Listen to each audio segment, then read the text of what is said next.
Empat jenazah anak-anak ditemukan berjejer di kamar di sebuah rumah kontrakan di kawasan Jakarta, Jakarta Selatan. Mereka diduga.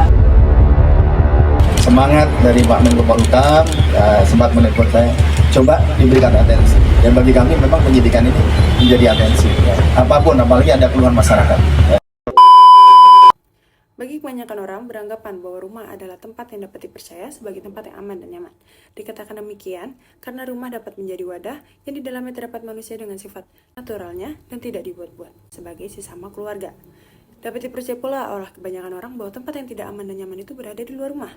Lantas, bagaimana jika rumah yang disebut oleh kebanyakan orang sebagai tempat yang aman dan nyaman ternyata di dalamnya terdapat KDRT?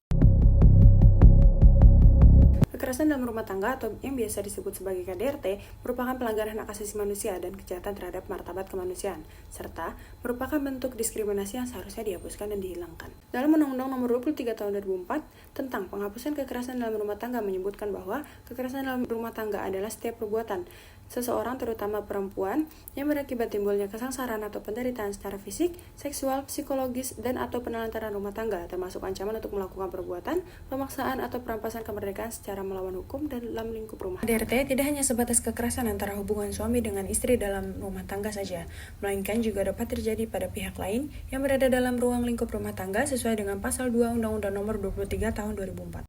Salah satu kepedulian dunia atas urgensi ini adalah dengan dikeluarkannya The Convention on the Elimination of Forms of Discrimination Against Women atau biasa disebut dengan CEDAW.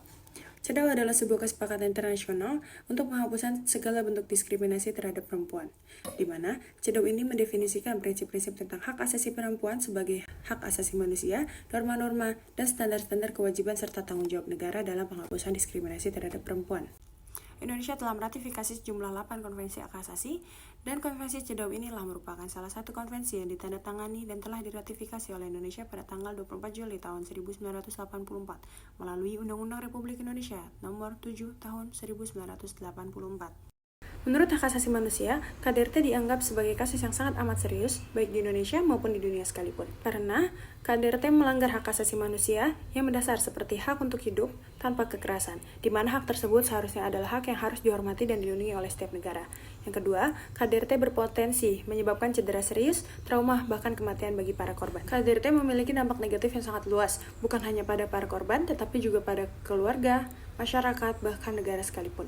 KDRT juga mencerminkan ketidaksetaraan gender yang masih banyak terjadi di masyarakat. Hal tersebut dapat dilihat dari kebanyakan kasus KDRT di Indonesia merupakan perempuan dan anak-anak.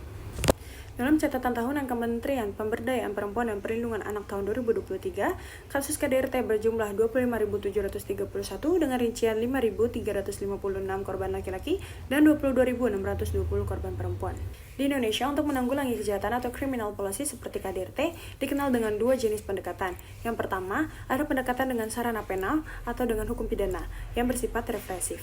Yang kedua, ada pendekatan dengan sarana non-penal atau tidak dengan hukum pidana yang bersifat preventif. Dalam perlindungan hukum yang telah diatur dalam Undang-Undang Nomor 23 Tahun 2004, terdapat sanksi ancaman hukuman pidana penjara dan denda. Juga diatur pula pidana tambahan yang dapat dijatuhkan oleh hakim yang mengadili perkara KDRT tersebut, serta penetapan perlindungan sementara yang dapat ditetapkan oleh pengadilan sejak sebelum persidangan dimulai. Perlindungan sementara ini juga merupakan salah satu bentuk perlindungan hukum yang juga dirancang khusus untuk merespon kebutuhan korban KDRT dan anggota keluarganya, adalah penetapan yang berisi perintah perlindungan yang dapat ditetapkan oleh pengadilan sebagaimana diatur dalam pasal 28-38 Undang-Undang Nomor 23 Tahun 2004, di mana ketua pengadilan wajib mengeluarkan surat perintah yang berisi perintah perlindungan tersebut dalam tenggang waktu 7 hari sejak diterimanya surat permohonan, kecuali adanya alasan yang patut, dan permohonan tersebut dapat disampaikan dalam bentuk lisan maupun tulisan.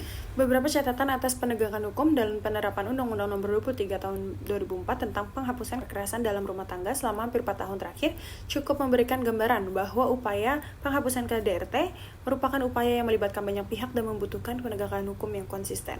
Sosialisasi mengenai Undang-Undang Penghapusan KDRT dan peraturan pemerintahnya serta informasi teknis penerapannya di kalangan penegak hukum dan masyarakat luas merupakan kebutuhan mendesak yang perlu direncanakan dengan baik. Penegakan hukum untuk menerapkan Undang-Undang Penghapusan KDRT dengan perlindungan hak-hak korban dan keluarganya memerlukan komitmen yang kuat, dengan penghargaan yang tinggi terhadap nilai keadilan dan diskriminasi hak asasi manusia sebagaimana yang telah dijamin oleh konstitusi.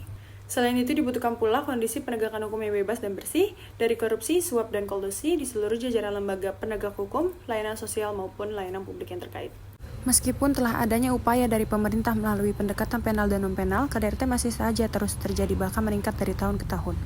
Untuk itu, penting bagi kita sebagai masyarakat untuk peka terhadap keadaan sekitar dan turut serta mengulurkan tangan untuk korban KDRT yang terjebak dalam situasi kekerasan dalam rumah tangga, serta apabila melihat ataupun mengetahui adanya tindak pidana kekerasan dalam rumah tangga, segeralah cegah, tegur, dan laporkan kepada pihak yang berwajib.